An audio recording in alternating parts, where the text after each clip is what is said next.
Conforme a la Constitución Política de los Estados Unidos Mexicanos, la investigación y persecución de los delitos incumbe al Ministerio Público, el cual se auxiliará con una policía que estará bajo su autoridad y manejo inmediato, quien se rige por el Código Penal Federal, el cual, según su título séptimo, Delitos contra la Salud, capítulo 1, artículo 193, el juzgador, al individualizar la pena o la medida de seguridad a imponer por comisión de algún delito, tomará en cuenta la cantidad y especie de narcótico de que se trate, así como la menor o mayor lesión o puesta en peligro de la salud pública y las condiciones personales del autor o partícipe del hecho, o la reincidencia en su caso. Para este fin, el Ministerio Público dispondrá, durante la investigación previa al aseguramiento que corresponde y el destino procedente en apoyo a la Procuración de Justicia o la solicitará en el proceso, y promoverá el decomiso para que los bienes de que se trate o producto de se destinen a la impartición de justicia. Dicho delito se juzga basado en el artículo 479 de la Ley General de Salud. Se entiende que el narcótico está destinado para su estricto e inmediato consumo personal cuando la cantidad del mismo, en cualquiera de sus formas, derivados o preparaciones, no exceda cannabis sativa, indica o marihuana de 5 gramos. Al portar 5 kilogramos de marihuana, siendo su primera incidencia hasta donde se conoce en el caso planteado, su pena está supuesta a 1 año con 9 meses o 2 años con 9 meses.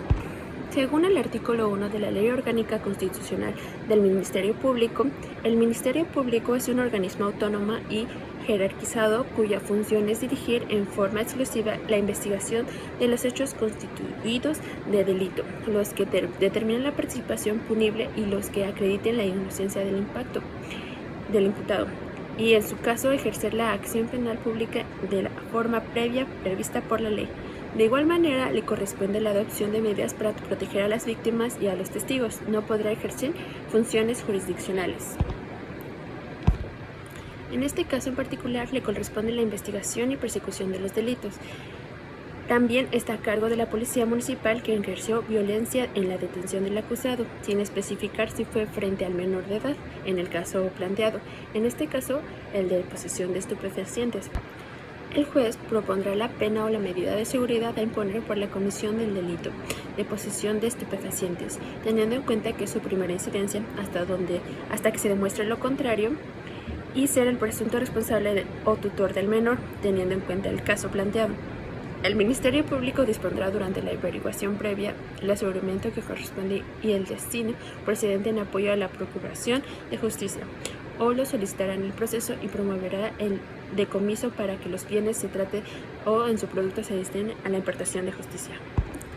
En este caso en particular, el menor de edad de 8 años, al ser encontrado en la escena del crimen a cargo del acusado, se procede según la Ley General de los Derechos de Niñas, Niños y Adolescentes, que en su capítulo 18 del Derecho a la Seguridad Jurídica y al Debido Proceso, en su artículo 83, las autoridades federales de las entidades federativas municipales y de las demarcaciones territoriales de la Ciudad de México que sustancien procedimientos de carácter jurisdiccional o administrativo, o que realicen cualquier acto de autoridad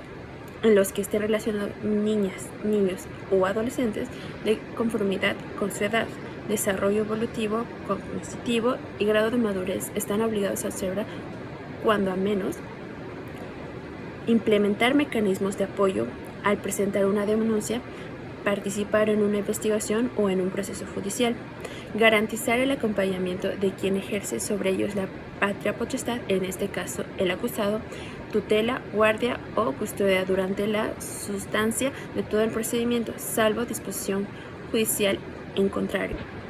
Mantener a niñas, niños o adolescentes apartados de los adultos que puedan influir en su comportamiento o estabilidad emocional cuando así lo determine la autoridad competente antes y durante la realización de la audiencia o compareciendo la respectiva, en este caso el inculpado. También, en su artículo 84, las autoridades federales y municipales garantizarán que niñas y niños a quienes se atribuye la comisión o participación en un hecho que la ley señale como delito se les reconozca que están exentos de responsabilidad penal y garantizarán que no serán privados de la libertad ni sujetos a procedimiento alguno, sino que serán únicamente sujetos a la asistencia social con el fin de restituirles en su caso o en el ejercicio de sus derechos. Y según su artículo 86 declara que tengan al menos los siguientes derechos: se les informe sobre la naturaleza del procedimiento y el carácter de su participación en el mismo, en el que en ningún caso podrá ser el de imputado o del responsable, que su participación en un procedimiento se lleve a cabo de la manera más expedita, asistidos por un profesional en derecho y atendido a lo dispuesto por la fracción 11 del artículo 83 de esta ley, que se preserve su derecho a la intimidad, que no se divulgue sus datos de identificación en los términos de esta ley, tener acceso gratuito a asistencia jurídica, psicológica y cualquier otra necesaria atendiendo a las características del caso a fin de salvaguardar sus derechos en términos aplicables, adoptar las medidas necesarias para evitar la revictimización de niñas, niños o adolescentes que presuntamente son víctimas de la comisión de un delito o violación de sus derechos humanos. El juez de control calificará la legal detención, presenciará la formulación de la imputación, vinculará a proceso al imputado, señalará medidas cautelares para garantizar que se cumpla la sentencia en el caso dictase, guiará la audiencia intermediaria y dictará auto de apertura a juicio oral, resoluciones que son importantes y previas a la etapa de juicio, siendo este último otro juez quien conducirá el desahogo de pruebas. El juez o jueces que integran el tribunal de enjuiciamiento deberán de vigilar que se cumplan las formalidades de fondo y forma para evitar que sean revocadas en algún recurso que interpongan las partes, como sería la apelación o incluso el amparo. En este mismo se dictará la sentencia y se les deberá de explicar al imputado, a la víctima u ofendido que éste procede. El juez de ejecución tiene la obligación de velar por todos y cada uno de los derechos de las personas que se encuentran previstas de la libertad. Anteriormente, una vez que el juez dictaba sentencia no exista como tal, un organismo judicial que vigilará que la pena se cumpliera en sus términos de las personas que estaban siendo sometidas a esta ejecución. De tal manera, la finalidad de esta figura es dotar al sentenciado y ahora a la persona privada de la libertad de una autoridad judicial que lo escuche de manera directa con las condiciones y circunstancias que se presenten en su vida penitenciaria. El señor Roberto Ramírez Trejo, al ser detenido y golpeado por elementos de la policía municipal en una detención sin justificación, se ha violado sus derechos humanos. Según la Constitución Política de los Estados Unidos Mexicanos, en su artículo 22, quedan prohibidas las penas de muerte, de mutilación, de infamia, la marca, los azotes, los palos, el tormento de cualquier especie, la multa excesiva, la confiscación de bienes y cualquiera otras penas instituidas y trascendentales. Toda pena deberá ser proporcional al delito que sancione y al bien jurídico afectado. Esto lleva que se aplique la ley de amparo reglamentaria de los artículos 103 y 107 de la Constitución Política de los Estados Unidos Mexicanos, anudado al artículo 173. En los juicios del orden penal se considerarán violadas las leyes del procedimiento con trascendencia a las defensas del quejoso cuando no se respete al imputado el derecho a declarar o guardar silencio. La declaración del imputado se obtenga mediante incomunicación, intimidación, tortura o sin presencia de un defensor, o cuando el ejercicio del derecho a guardar silencio se utilice en su perjuicio.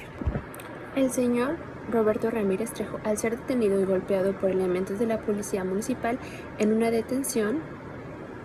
está violando, según el artículo 40 de la Ley General del Sistema Nacional de Seguridad Pública, párrafo 5, el servidor público deberá abstenerse en todo momento de infringir o tolerar actos de tortura, aun cuando se trate de una orden superior o se argumente circunstancias especiales, tales como amenaza a la seguridad pública, urgencia de las investigaciones o cualquier otra.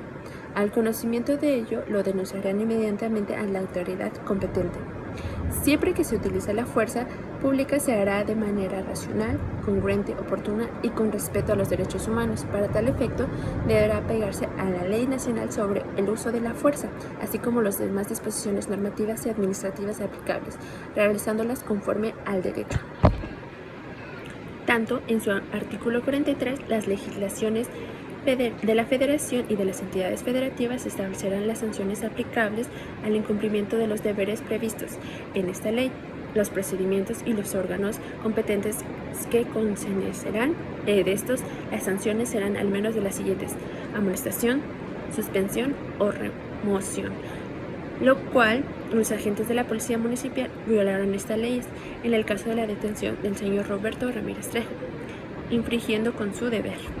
Dado que según la Ley Nacional sobre el Uso de la Fuerza, capítulo 6, detenciones, en su artículo 21, el uso de la fuerza para la detención de una persona se atenderán los principios y procedimientos. Los agentes, bajo su más estricta responsabilidad, velarán porque durante la custodia del detenido se resguarde su integridad y se impidan actos de tortura, tratos o penas crueles, inhumanos o degradantes, desaparición forzada o cualquier otro hecho que la ley señale como delito o que impliquen una violación grave a los derechos humanos, así como por el cumplimiento de las